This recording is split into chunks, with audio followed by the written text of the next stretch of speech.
Welcome, everybody.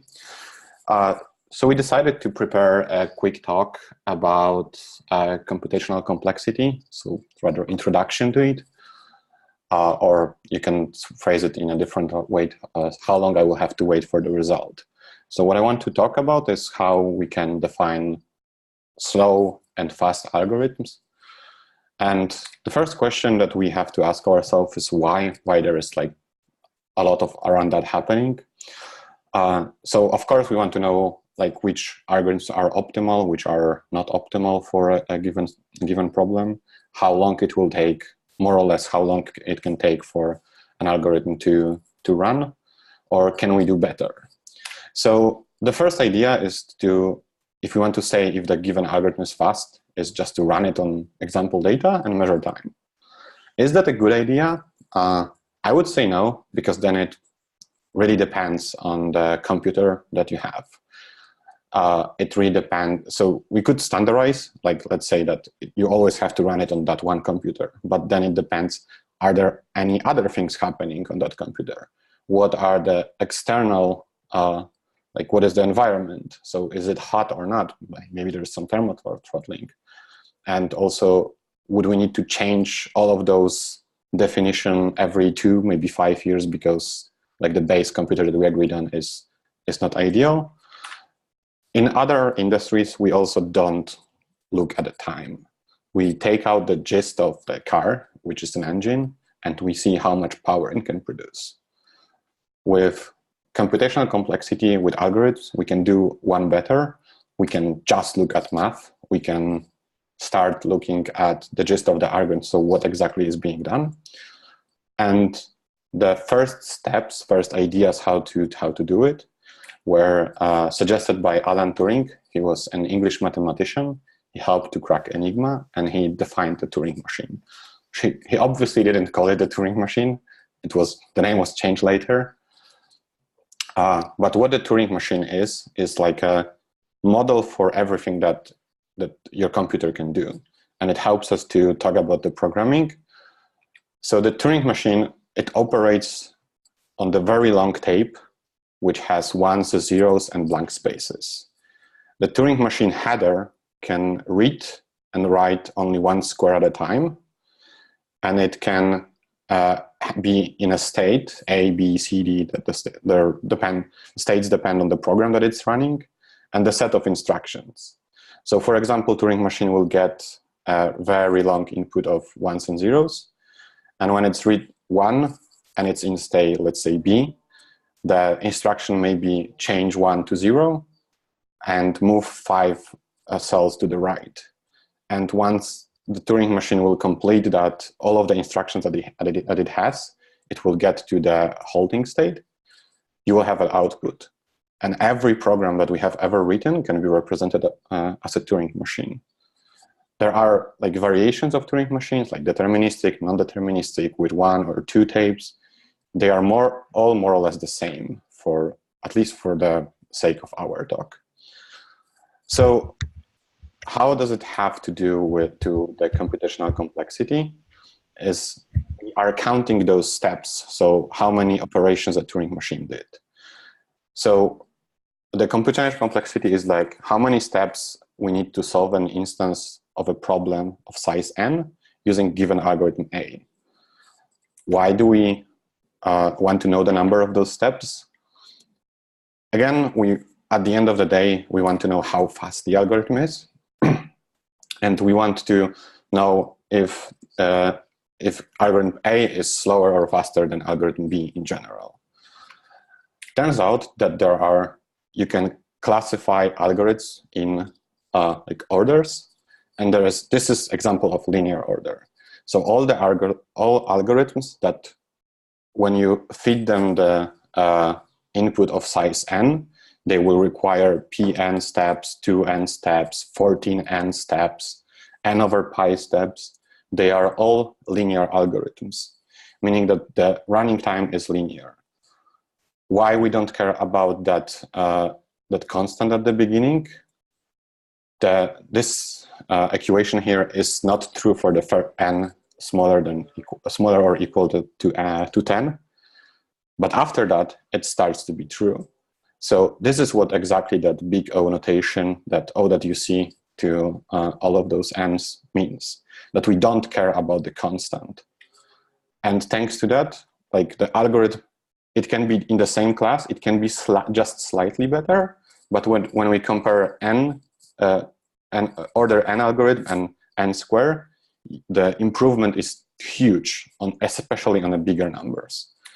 So there is mathematical definition of that, and it looks like this. It may be a little bit off-putting at the beginning, but it's really easy to read and really easy to understand. So we say that the function f is an order of g if we can find a constant c, and for this example, let's say that it's equal 1. We can find n, and let's say for this example equal 5. And this is where you have xo on the graph on the right. And from that point on, all of the fx is always smaller than g of x. So we say that this is order of g of the function fx is order of g of x. So it doesn't, the constant will not matter. All of the linear algorithms are in the same class. What I mean by class is that all different algorithms, they will have different runtime. And you have algorithms that are constant time. Like, for example, give me the first element of the array, or just multiply by 2. They are algorithms with log n, where you, for example, finding a number in a sorted array. There are linear, as I mentioned, n log n, and this is where magic starts happen. Anything over that, we usually say that it's not optimal. So if your algorithm takes n squared time or more, it's probably not optimal. There are cases like matrices multiplication, that matrices multiplication takes n to the third. We don't know if we can do it faster. We don't know how to do it faster. And this is like the best algorithm that you can have. And it's really big event if they came up with the algorithm that is faster by a constant. But usually that's not the case. Like, usually we can find an algorithm that is much faster by an order of since going from n squared to n log n or n. So what is the distance to continue the comparison between cars and engines to algorithms? Is the size of the data. So as you could see, we always say how long an algorithm will run depending on the size of the input data. And we usually care about that big data sets in a way, because for small things, the computers today are really fast. And we don't need to think about those small data chunks. Even if you have n squared algorithm, that's nothing too big. So as an example, as I mentioned before, finding a number in random array, it takes n. Finding a duplicate, a naive implementation, will take n squared. There are multiplying matrices, as I mentioned before, it is n to the third. And sorting algorithms, there are many different sorting algorithms. One can take n log n, n squared, or n factorial, which is basically just shuffle the things around and see if they are sorted, and do it until you sort the array. All of those things, all of those sorting algorithms, there are different algorithms for the same problem, and they will have different running time. So sorting algorithms, because of that, are usually used for to show, explain the computational complexity. They are usually rather easy to understand, and we'll go through one of them and we'll analyze how fast it goes. But before that, a little bit simpler example. So let's say we have, and this is written in Python just because we are using Python. So let's say we have, we want to get fifth element from the array, and the data size for this problem is n, as we usually just assume that. And the complexity of that will be constant. And the meaning of that is that it doesn't matter how long the array is, how big the input data is, the complexity will always be constant. We always do the same amount of operation. And is it one operation, 5, 1,000 operation? It's constant. Finding a duplicate, as I mentioned before, naive implementation, we have data size of n, we have n squared complexity. Those are very simple examples of something that you can just like look at it and just count and see that it will be not optimal in the case of finding duplicates. They may be a better solution. I highly encourage you to just write something better and start thinking about trade-offs as you are doing that. But as a next thing, we will do a merge sort example analysis, and Pavel will take it over. That's right. I assume that everyone heard about merge sort. It's a kind of algorithm that is called divide and conquer. And here's the simple example of how it works. So basically, we got an array of n elements, in this case 7. And what it does, it basically takes an array and calls recursively merge sort on each half of those arrays until we get to the point where we only have n arrays of one element. And the magic begins here. Since if we are at the bottom of this tree, we start the merge procedure. And here's how it works. Let's get back just a little bit. Yeah, we'll go through this example. I will annotate. Yeah. We take pairs of those arrays and we merge them by simply comparing the items. We take the 27 and 38. 27 is slower, so it goes first. Same for the next pair and the others respectively. Then on the next level, we got arrays of 2 elements and we merge them this way. We take the first one from the first and second array, we compare them. 3 is slower, so it goes first. Then we compare this item and the 43. 27 is lower, so it goes first. Then we compare 33 and 38. 38 is lower, so it goes first. And 48 has nothing to compare with, so we write it down at the end. And same goes here, respectively. And then we repeat the procedure on each further level until we get array of n elements, just like at the beginning, but this time it's gonna be sorted. Yeah, let's erase those annotations. So as you saw, it creates kind of binary tree.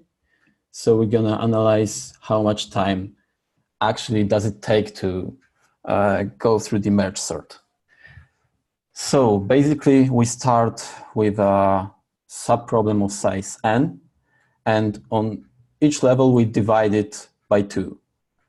And we do this until we get single arrays at the very bottom. So to find out how much time will it take, we need to answer 2 questions. How much time will it take to merge on each level? And how many times are we gonna do it? And since we know that binary tree has a height or depth of logarithm n plus 1, so we're gonna do it logarithm n plus 1 times this merge procedure, and the merge procedure itself takes roughly n steps because we need to compare each and every element on each level. So getting these things together, we know that we do merge procedure log n times, which is big O of n log n, which gonna be our complexity. So this is a rough analysis, and let's take a look at something more formal. So since the merge sort is a recursive algorithm, we can write our equation which will describe this recursion.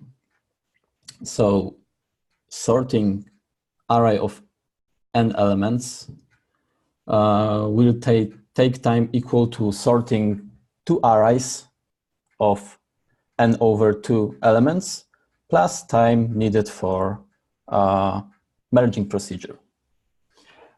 And we're gonna solve this recursion using substitution method.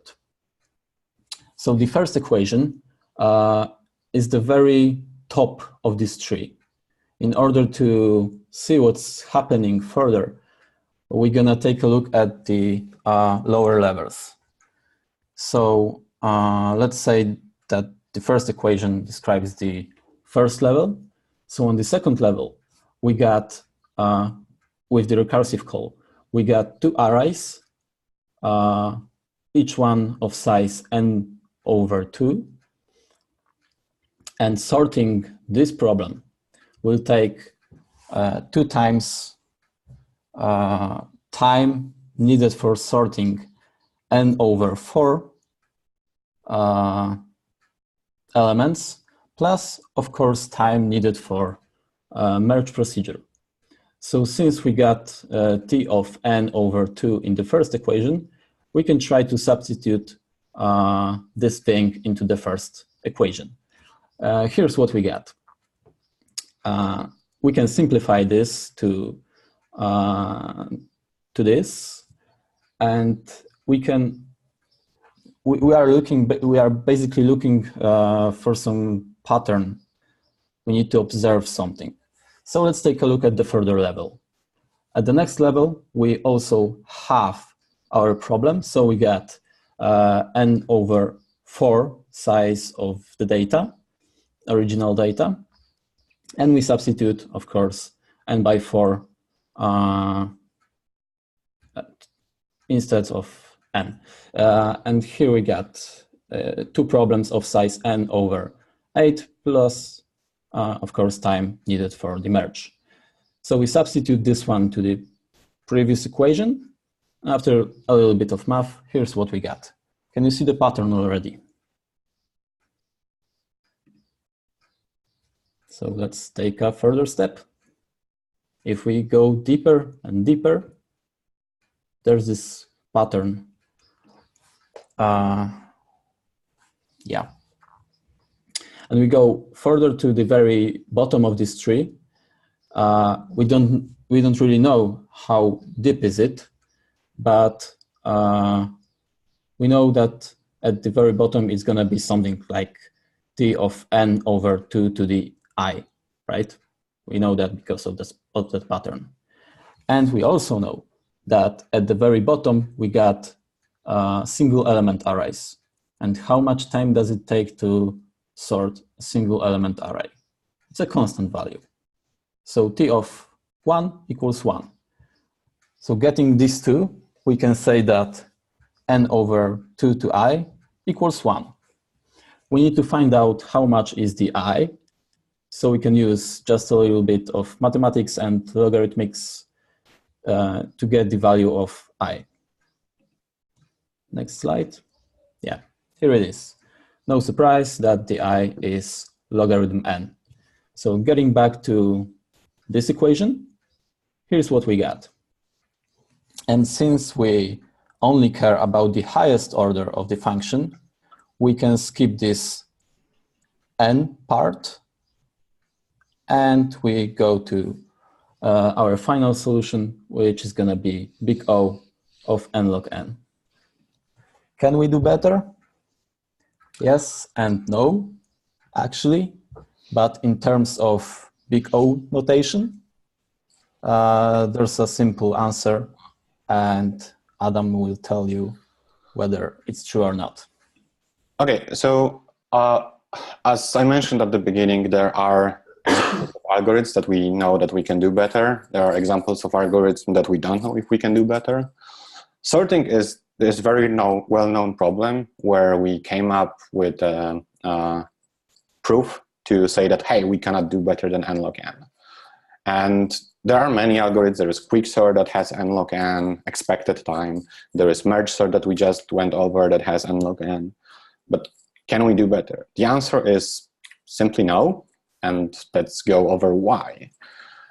Let's say that any deterministic comparison-based sorting algorithm, it has to perform n log n comparisons to sort the array that we give it. So we give it an array A1, A2, A3 to n, and it gives us back the sorted array. What I mean by comparison-based, it takes two elements, and at some point it has to compare them. So we can show it in the way that deterministic algorithm here can be represented as binary tree, where each node is a decision. Is A1 element smaller than A2? If yes, then go left. If no, then go right. And execution of such algorithm, for whatever input there is, it's a path from the top to the bottom. And that entire tree represents all the possible inputs. So if the input was 1, 2, 3, the path would be go left, because it's already sorted. If the input would be 3, 2, 1, the path would be go right, go right, go right. So we have, this represents for us all possible paths for all possible inputs. And all the leaves at the bottom, they represent all possible outputs. So all possible outputs at the bottom are all possible permutations of the n element of array that we have. So there must be n factorial leaves, one for each permutation, and this is how many permutation there is, and it may look familiar to what I mentioned before about a very optimistic algorithm just randomizing the input and hoping that it was solved, it was sorted. So this is like how many inputs there, how many other different permutations are. There is the tree of height h has at most 2 to h leaves, and let's say that our tree has this height. So what we want to show that so we have 2h is for sure bigger than n factorial, and we want to claim that log n factorial is n log n. So what we do n factorial is n times n minus 1, n minus 2, n minus 3, and it's 2, 1. Well, we can just omit that 1 at the very end. So we didn't do anything. Then we know from high school that log a times b, it's log a plus log b. So what we can do is we can write it this way. It's still exactly the same. Now we will just write it in a little bit more mathematical way, and this just means that it's sum from I equals 2 to n. You could imagine this being a for loop. And what we will do in the next step, because we are mostly interested about that about the upper bound, we can just we will not break the equation mark here if we just take a half, like the half of the elements. So h is some number. We had something that sums to, let's say, 100, and we will say, hey, let's just remove the half of that. It will still be lower than 100 if h would be 100 in that case. What we do next, if we will say that let's do only n by 2, and what I mean by that is that we had a for loop from n by 2 to n, but let's again just instead of summing bigger and bigger numbers, let's just take that smaller number that there is and just sum it so many times as we had in the for loop before. So instead of like summing all the numbers in the array, we just summing in the sorted array, we are only summing the first number all the time, which can be written as this, because log, and again, from high school, we know that division in the algorithm can be difference of algorithms, and we can show that this, like the sum can be explained as this last step, n by 2 times log n minus n by 2. And again, we want an upper bound. And we have sigma, omega here, which is just saying, sorry, lower bound, which is just saying that it's lower bound. It's the same as big O, it's just from the other side. So we, again, don't care about the constants. And just summing those things, we did show that the comparisons that we need to do and all the steps needed, it will not be lower than that, than n log n. Is that always true? Not really. Because all that we did assumed that we don't know anything about the input. And that's one of the lessons I would like to share, is that if you can get as much information about the input, there may be a better way to do something. In this case, sort the numbers. If we know the minimal and maximal number of the input, we can actually do sorting in order of n. And that algorithm is called bucket sort. But again, it assumes that we know the biggest and the smallest number. Without this information, we are basically a different order of problem. And how the problem size has to do with the complexity. So we are doing right now quite a lot of AWS Lambdas where you're paying for the execution time. And our coworker Misha wrote a pretty interesting blog article about that. I highly recommend reading that. But let's say that we have to write 3 Lambdas, one that will find a maximum, one that will do the insert sort, so it will do the sorting with insert sort algorithm, which has a complexity n squared. And let's say we have a Hanoi tower, which I believe everyone knows what it is. Like, it's 3 poles, and you need to put the rings from one pole to the other, never putting the bigger ring on top of the smaller. And to solve that, it takes n to the n. So when we have limited time x to solve that, and in Lambdas, you are paying for time. So let's say that we limited our time to never be longer than x. We just don't want to pay that much.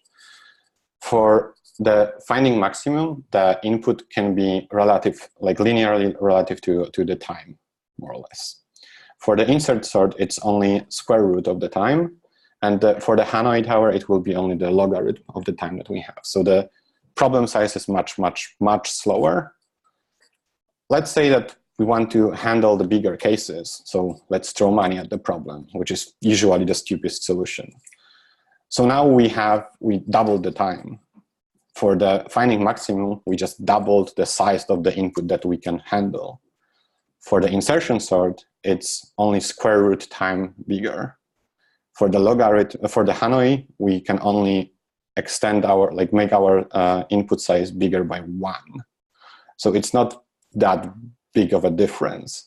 And this is where you should start seeing the problem when the algorithm complexity tends to be n squared or something bigger. So let's say we have too much money and we did throw money again. You should see the pattern that right now, again, finding max will just go linearly, but Hanoi tower will be just additive instead of multiplicative. A side story about Hanoi tower, there is a legend that somewhere in China, on a high mountain, there are some monks, and they are moving a tower from one pole to the other. And when they finish that, the world will end. And I don't remember the exact number of rings that they have to move, but I read that a long time ago, and we had a few million years still because of the fact that the complexity of this tower of this problem is so big, and that was assuming that they are moving 1 ring per second. So I believe we're safe from that. And I was mentioning order of problems and complexity classes. So we can divide our problems into complexity classes, and we can say that there is a complexity class called P, where we can solve problems in polynomial time. So everything that is lower than n squared and n to the third, all of that is still a polynomial time. So n log n, everything that is, we think about those problems as quote unquote still easy to solve, like in a respectively normal time. There are problems that require exponential time, and that will be a Hanoi tower. And if we have a solution for a problem in exponential time, we usually think about this as experimental. So some people are joking that this is experimental time. And this means that it's for sure not really useful to like normal interactions. And there is NP class, which means that those are decision problems with yes or no answer, and they include exponential and polynomial. But what is important, given the answer in NP, in polynomial time, we can verify that the answer is correct, which is not always the truth for anything else that any other classes. And there is pretty interesting dynamic between P and NP, but we'll get into that in a second. And because life is not always fair, we have problems that are not solvable in finite time. Sorry, there are problems not solvable in a finite time, like halting problem, and there are problems that we just say they are solvable in a finite time, which means that algorithms should stop sometime. We don't know when, or we can just say that it will stop. But there is a halting problem, which means that there are also problems outside of this realm of solvable problems. So what a halting problem is. So given an algorithm and the input, we need to decide if the program executing the algorithm on a given input will ever finish, will it ever stop? And to answer that, to prove that it's not always true, we'll use proving concept called ad absurdum. We'll just prove something. Given our assumptions, we will get to conclusion that it's not possible. So let's say we have our black box, let's call it age, and we can give it an algorithm, we can give it an input, and it will answer us, yes, it is halting, this algorithm on this input is halting, or it will give us an answer, no, it's not halting. Let's assume that like something like this exists. So what we can do, we can extend that machine a little bit, and we can say, hey, like if we got an answer yes, just loop forever, so don't ever halt, or we can answer yes. And let's call that machine that we extended H+. What we can do right now, we can ask a question, does H+ halts given input H+? And we'll just put it into our machine H+. What happens if H+ does halt? We get a yes answer, but then it loops forever, so it doesn't halt. If H+ does not halt, we get a no answer, but then it halts. So if it does halt, then it doesn't halt. But if it doesn't halt, then it does halt, which is a contradiction. We just proved that there are problems that are not solvable. At the end, I would like to ask $1 million question. So I mentioned about P and NP problems. Right now, our cryptography is based on the fact that some problems are hard to solve, but are easy to prove that the given answer is correct. So there are algorithms that we don't know if there are better solutions, and we cannot prove if something can be done better. So we based our entire, as humans, as smart we are, we based our entire security in the internet based on that. And there is a question, does P equal NP? And if you know the answer, just mail it to me and I will get the $1 million, because it's really like if you just submit a proof for that it's equal or not equal, you will get $1 million just for proving that. And to be honest, I wouldn't do that. I would just use that knowledge to break into any bank or get any information out there. But if you know the question to that, or you are interested about anything that we talked about, you would like to work with us a little bit more, meet us, that's mostly for the people that are not from the company. We are hiring. We are looking for people to join us and share share knowledge with.